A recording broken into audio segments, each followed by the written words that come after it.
দীপ্ত সংবাদে স্বাগত জানাচ্ছি আমি মোহাম্মদ ইফতেখার। শুরুতেই নিটোল টাটা সংবাদ শিরোনাম।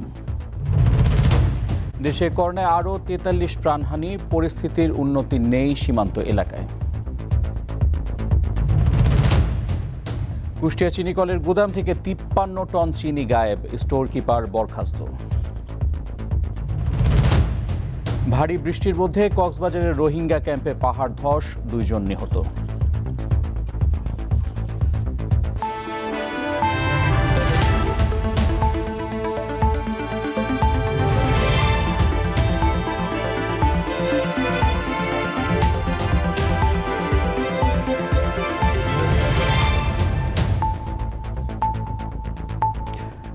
করোনা ভাইরাসে আক্রান্ত হয়ে দেশে গত ২৪ ঘন্টায় আরও ৪৩ জন মারা গেছে। এনে মোট মৃতের সংখ্যা বেড়ে হলো ১২,৮০১ জনে। আগের দিন শুক্রবার মৃতের সংখ্যা ছিল ৩৪। নতুন করে করোনা রোগী শনাক্ত হয়েছে ১,৪৪৭ জন। এ নিয়ে দেশে মোট করোনা রোগী শনাক্তের সংখ্যা বেড়ে দাঁড়ালো ৮,০৯,৩১৪ জনে। আগের দিন সংক্রমণ ধরা পড়েছিল ১,৮৮৭ জনের। শনিবার বিজ্ঞপ্তিতে এ তথ্য দিয়েছে স্বাস্থ্য অধিদপ্তর। সাতক্ষীরা, চুয়াডাঙ্গা ও খুলনা সহ সীমান্তবর্তী কয়েকটি জেলায় করোনা পরিস্থিতির অবনতি হয়েছে। ভারত থেকে লোকজনের প্রবেশ ঠেকাতে কড়া নজরদারি করছে প্রশাসন। করোনা সংক্রমণ ও উপসর্গ নিয়ে রাজশাহী মেডিকেলে ৮ জনের মৃত্যু হয়েছে। করোনা সংক্রমণ রোধে লকডাউনের প্রথম দিন শনিবার সকাল থেকে কড়াকড়ি সাতক্ষীরায়।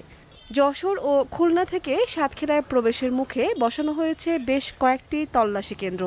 ভারত সীমান্ত দিয়ে যাতায়াত পুরোপুরি বন্ধ, তবে স্বাভাবিক রয়েছে ভোমরা স্থলবন্দরের আমদানি রপ্তানি কার্যক্রম। তার বিধিনিষেধের ২ আনাও মানা হচ্ছে না।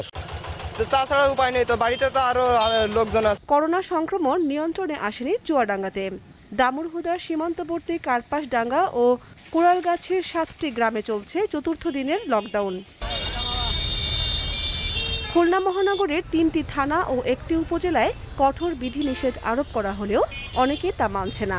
গত ২৪ ঘন্টায় খুলনা কোভিড হাসপাতালে করোনায় ৩ জন আর উপসর্গ নিয়ে মৃত্যু হয়েছে ১ জনের। নওগাঁ পৌরসভা ও নিয়ামতপুর উপজেলায় তৃতীয় দিনের মতো চলছে ঢিলেঢালা লকডাউন। সংক্রমণ বাড়ায় নোয়াখালী পৌরসভা সহ ৬টি ইউনিয়নে শুরু হয়েছে ৭ দিনের লকডাউন। তবে প্রথম দিনে প্রশাসন ও আইনশৃঙ্খলা বাহিনীর তেমন তৎপরতা দেখা যায়নি। দিনাজপুর সদরে করোনা সংক্রমণ ও মৃত্যু বাড়ছে আশঙ্কাজনক হারে। স্বাস্থ্যবিধি নিশ্চিতে কঠোর অবস্থানে প্রশাসন ও পুলিশ। রাজশাহী মেডিকেল কলেজ হাসপাতালে গত ২৪ ঘন্টায় করোনা আক্রান্ত ও উপসর্গে ৮ জনের মৃত্যু হয়েছে। এদের মধ্যে ৫ জন চাঁপাইনবাবগঞ্জের ও ৩ জনের বাড়ি রাজশাহীতে। এদিকে গত ২৪ ঘন্টায় চট্টগ্রামে ৯৯১টি নমুনা পরীক্ষায় করোনা শনাক্ত হয়েছে ৯৭ জনের। কামরুন নাহার, দীপ্ত, বার্তাকক্ষ। কুষ্টিয়া চিনিকলের গুদাম থেকে ৫৩ টন চিনি গায়েবের অভিযোগে স্টোর কিপারকে বরখাস্ত করা হয়েছে। গঠন করা হয়েছে ৩ সদস্যের তদন্ত কমিটি। গত বৃহস্পতিবার ঘটনাটি টের পাওয়ার পর গুদামে ৫৩ টন চিনি কম পাওয়া যায়, যার বাজার মূল্য প্রায় ৩২ লাখ টাকা। এই ঘটনায় গুদামের স্টোর কিপার ফরিদুল হককে সাময়িক বরখাস্ত করা হয়েছে। চিনিকলের মহাব্যবস্থাপক কারখানা কল্যাণ কুমার দেবদাসকে প্রধান করে ৩ সদস্যের কমিটি গঠন করা হয়েছে। তদন্ত কমিটির প্রধান জানান, কিভাবে চিনি সরানো হলো এবং এর সাথে কারা জড়িত তা বের করতে এরই মধ্যে কাজ শুরু করেছে কমিটি।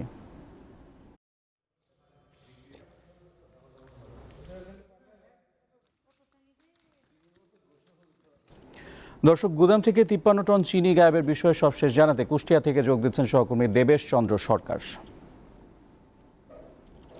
দেবেশ, গুদাম থেকে চিনি সরানোর সাথে কারা জড়িত কিছু জানতে পেরেছেন কিনা আমাদের বিস্তারিত জানান। ইফতেখার, আপনি যেমনটি সংবাদে দেখাচ্ছিলেন যে কুষ্টিয়া চিনিকল থেকে ৫৩ মেট্রিক টন একটি চিনির হারিয়ে গেছে বলে প্রাথমিকভাবে ধারণা করা হচ্ছে। এটা আসলে হিসাবে গড় মিল। আপনাদেরকে জানিয়ে রাখি যে বিগত সর্বশেষ চিনিকলটি ২০১৯-২০ অর্থ বছরের আঁক মারায়ের পরেই ২রা ডিসেম্বর সরকার রুগ্ন শিল্প হিসাবে বাংলাদেশ চিনি ও খাদ্য শিল্প প্রতিষ্ঠানের কুষ্টিয়া সুগার মিলটি বন্ধ ঘোষণা করে দেয়। তারপর থেকে এভাবে বন্ধই পড়েছিল এবং 121 টন সরকারি হিসাবে 121 টন চিনি এখানে মজুদ থাকার কথা ছিল। কিন্তু বিগত 2রা জুন এই স্টেটমেন্ট মিলিয়ে দেখার জন্য একটি কমিটি গঠন করা হয় 2 সদস্যের। এই 2 সদস্যের কমিটি 3রা জুন একটি রিপোর্ট প্রদান করে। সেখানে দেখা যায় যে 53 টন চিনির হিসাব হেরফের রয়েছে, যাতে সরাসরি অভিযুক্ত করা হয় স্টোর কিপার, যেমনটি বলছিলেন স্টোর কিপার ফরিদুল হককে, তাকে সাময়িক বরখাস্ত করা হয়েছে।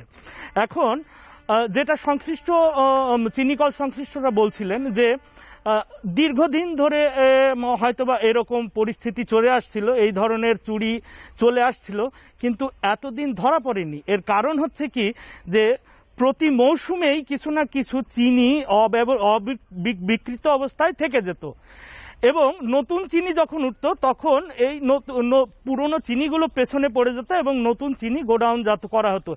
এইবার এইবার যেহেতু মৌসুমে চিনিকলটি চালু হয়নি এবং সরকার রুগ্ন শিল্প হিসেবে বন্ধ করে দিয়েছে, তখনই দেখা গেল যে প্রথমবারের মতো কুষ্টিয়া চিনিকলের ইতিহাসে এইরকম একটি হিসাবের গড়মিল চোখে পড়ল, যেটা এখন বোঝা যাচ্ছে যে সংশ্লিষ্ট যারা রয়েছেন তারা বলছেন হয়তোবা দীর্ঘদিন ধরেই এই রকম চলে আসছে। আপনি জানেন যে বাংলাদেশের যতগুলো বেসরকারি চিনিকল আছে, সরকারি রাষ্ট্রায়ত্ত যতগুলো চিনিকল আছে, তার প্রত্যেকটাই প্রায় একই অবস্থা। দেবেশ, ধন্যবাদ আপনাকে। যাচ্ছি পরের সংবাদে। পরিবেশ ও আর্থিক লাভের জন্য গাছ লাগাতে দেশবাসীর প্রতি আহ্বান জানিয়েছেন প্রধানমন্ত্রী শেখ হাসিনা। বিশ্ব পরিবেশ দিবস উপলক্ষে সকালে গণভবনে জাতীয় বৃক্ষরোপণ কর্মসূচির উদ্বোধন করেন প্রধানমন্ত্রী। এ সময় সবার বাড়ির আঙিনায় 3টি করে গাছ লাগানোর আহ্বান জানান তিনি। বলেন, জলবায়ু পরিবর্তনের অভিঘাত থেকে বাঁচতে বেশি করে গাছ লাগাতে হবে। প্রধানমন্ত্রী জানান, সরকারের উদ্যোগে দেশের শতকরা 22% বনাঞ্চল সৃষ্টি হয়েছে। এছাড়া পরিবেশ কূটনীতিতে বিশ্বে বাংলাদেশের নেতৃত্ব প্রশংসিত হচ্ছে বলেও জানান তিনি। যে যার যেখানে যতটুকু জায়গা পান অন্তত গাছ লাগান। 3টা করে গাছ লাগাতে পারলে সব থেকে ভালো হয়, আর সেটা যদি না পারেন অন্তত একটা গাছ লাগাবেন। তো আমরা চাই যে একটা ফলজ, একটা বনজ আর একটা ভেষজ, এই ধরনের গাছ লাগাতে। পরিবেশ আমাদের রক্ষা করতে হবে। এই দেশ আমাদের, আজকে জলবায়ু পরিবর্তনের অভিঘাত থেকে দেশকে রক্ষা করতে হলে আমাদের সবুজ বাংলাকে আরও সবুজ করতে হবে। আমরা যে ব্যবস্থা নিয়েছি তার ফলে আজকে আমাদের প্রায় 22% আমাদের বনায়ন সৃষ্টি হয়েছে। আওয়ামী লীগের সাধারণ সম্পাদক, সড়ক পরিবহন ও সেতুমন্ত্রী ওবায়দুল কাদের বলেছেন, বিএনপি নির্বাচনের নামে নির্বাচনের কফিনে বারবার গণতন্ত্রকে লাশ বাড়িয়েছিল। দলটি দেশের ইতিহাসে গণতন্ত্রের হত্যাকারী। শনিবার পরিবেশ দিবস উপলক্ষে এক অনুষ্ঠানে ভার্চুয়ালি যুক্ত হয়ে এসব কথা বলেন তিনি।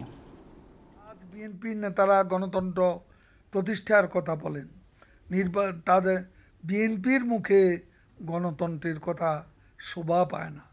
নির্বাচনে না গিয়ে গণতান্ত্রিক প্রতিষ্ঠানগুলোকে তীব্র সমালোচনা আর মিথ্যাচারে তীর ছুঁড়ে দলীয়ভাবে আপাদমস্তক অগণতান্ত্রিক চর্চা অব্যাহত রেখে তারা নাকি দেশে গণতন্ত্র প্রতিষ্ঠা করবে।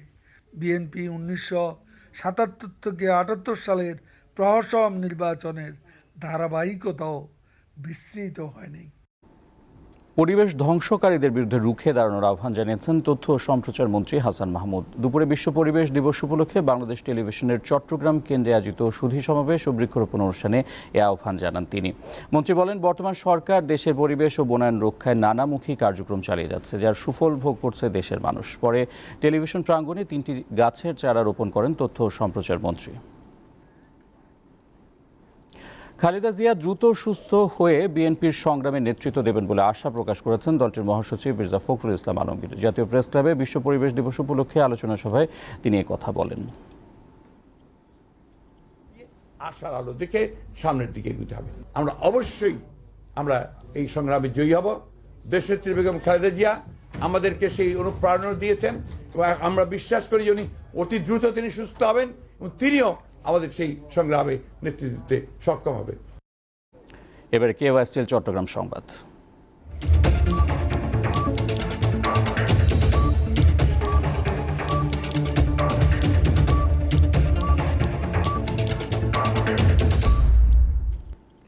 কক্সবাজারের উখিয়া ও টেকনাফে রোহিঙ্গা শরণার্থী শিবিরে পাহাড় ধসে নারী সহ 2 জন নিহত হয়েছেন। শনিবার দুপুরে ভারী বৃষ্টির মধ্যে টেকনাফের চাকমারকুলের 21 নম্বর রোহিঙ্গা ক্যাম্পে পাহাড় ধসের ঘটনা ঘটে। এতে নূর হাসিনা নামে এক রোহিঙ্গা নারী মারা যান। এর আগে সকাল 10টার দিকে উখিয়ার ময়নারঘোনার 12 নম্বর ক্যাম্পে পাহাড় ধসে মৃত্যু হয় রহিম উল্লাহ নামে একজনের।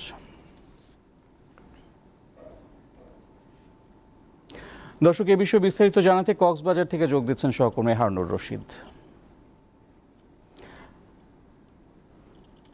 হারুন, পাহাড় ধসের ঘটনায় সবশেষ কি তথ্য আছে আপনার কাছে, আর পাহাড় ধস ঠেকাতে কি ব্যবস্থা নিচ্ছে স্থানীয় প্রশাসন?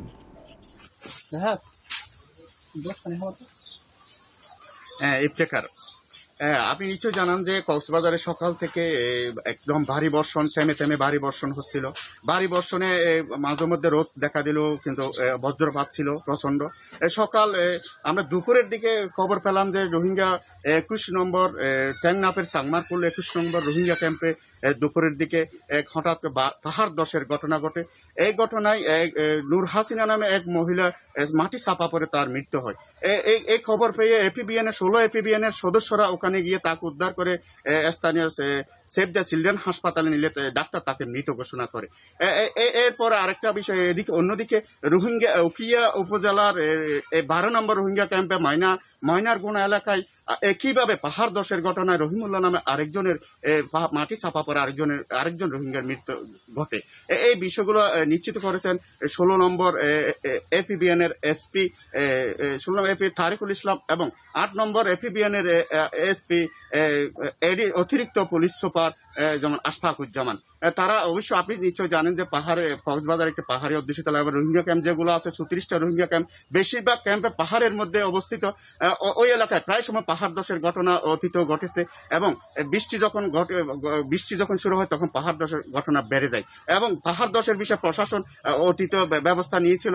হঠাৎ করে কেউ যদি পাহাড় কাটে, আর প্রশাসন তার সেটা ঠেকাতে পারে না। তারা পাহাড় কাটতে গিয়েছিল, পাহাড় কাটার কারণে পাহাড় ধসের ঘটনা ঘটেছে বলে প্রশাসন জানিয়েছে।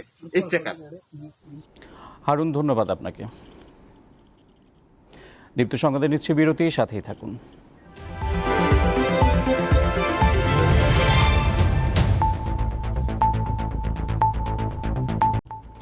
স্বাগত আরও একবার, দেখছেন দীপ্ত সংবাদ। দেশে কিশোর গ্যাংয়ের কোনো অস্তিত্ব থাকবে না বলে জানিয়েছেন র্যাব মহাপরিচালক চৌধুরী আবদুল্লাহ আল মামুন। শনিবার রাজধানীর এফডিসিতে এক অনুষ্ঠানে তিনি বলেন, অপরাধ দমনে আইন প্রয়োগকারী সংস্থাগুলোর সক্ষমতা বেড়েছে। ইতিবাচক প্রতিযোগিতার মাধ্যমে তারা অপরাধ দমনে কাজ করছে। র্যাব মহাপরিচালক বলেন, টিকটক সহ সামাজিক যোগাযোগ মাধ্যম ব্যবহার করে অনেক কিশোর ভাইরাল হওয়ার চেষ্টা করছে। প্রযুক্তি ব্যবহার করে দেশ এগিয়ে যাচ্ছে, তাই প্রযুক্তিকে অবহেলা করার সুযোগ নেই, তবে নেতিবাচক বিষয়গুলো এড়িয়ে চলতে হবে।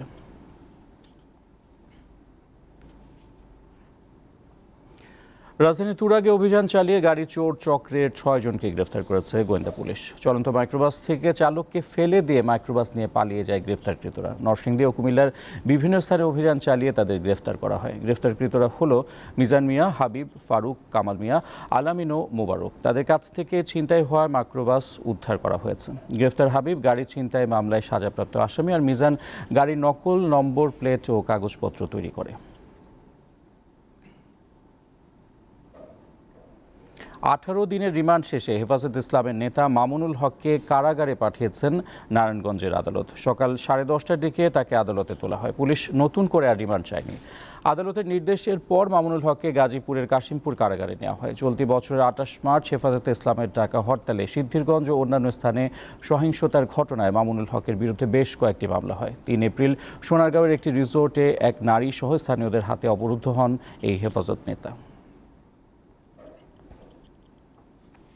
সারা দেশে শুরু হয়েছে vitamin A plus capsule campaign. সকালে টাঙ্গাইল জেনারেল হাসপাতালে এই ক্যাম্পেইনের উদ্বোধন করেন টাঙ্গাইল 5 আসনের সংসদ সদস্য সানোয়ার হোসেন। জেলার 5,15,840 শিশুকে ভিটামিন এ প্লাস ক্যাপসুল খাওয়ানো হচ্ছে। এছাড়া চুয়াডাঙ্গায় ভিটামিন এ প্লাস ক্যাম্পেইনের উদ্বোধন করা হয়েছে। এই ক্যাম্পেইন চলবে 19 জুন পর্যন্ত। মোট 900টি কেন্দ্রে ভিটামিন এ ক্যাপসুল খাওয়ানো হবে।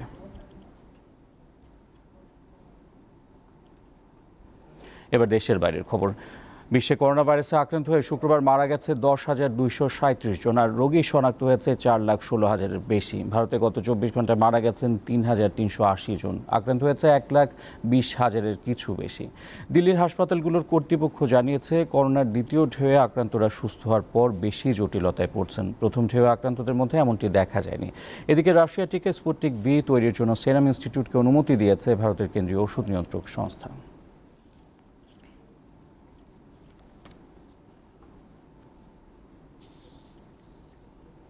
এবারে খেলার খবর। কুড়িগ্রামে শুরু হয়েছে বঙ্গবন্ধু শেখ মুজিবুর রহমান এবং বঙ্গমাতা শেখ ফজিলাতুন্নেসা মুজিব অনূর্ধ্ব 17 বালক বালিকা জাতীয় গোল্ড কাপ ফুটবল টুর্নামেন্ট। শনিবার দুপুরে কুড়িগ্রাম স্টেডিয়ামে মাঠে এই টুর্নামেন্টের উদ্বোধন করা হয়। কুড়িগ্রাম জেলা প্রশাসন ও জেলা ক্রীড়া অফিসের আয়োজনে জেলা ক্রীড়া সংস্থার সহযোগিতায় এই খেলা হচ্ছে। জেলার 9টি উপজেলা এবং কুড়িগ্রাম পৌরসভা সহ বালক বালিকার মোট 20টি দল অংশ নিয়েছে। দুপুরে উদ্বোধনী ম্যাচে ভুরুঙ্গামারী উপজেলা বালিকার দল 9-0 গোলে উলিপুর উপজেলা বালিকা দলকে হারায়।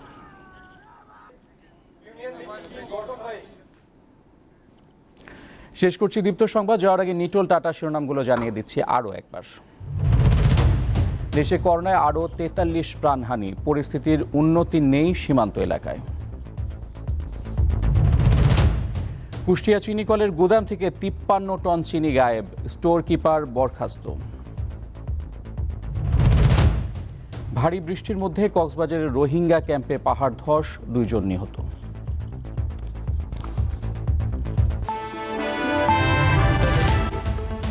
এই ছিল এখনকার মতো। পরের সংবাদ সন্ধ্যা 6টা 50 মিনিটে দেখার আমন্ত্রণ রইল। আমাদের সাথে অনলাইনে যুক্ত থাকুন facebook.com/diptonews এই ঠিকানায়।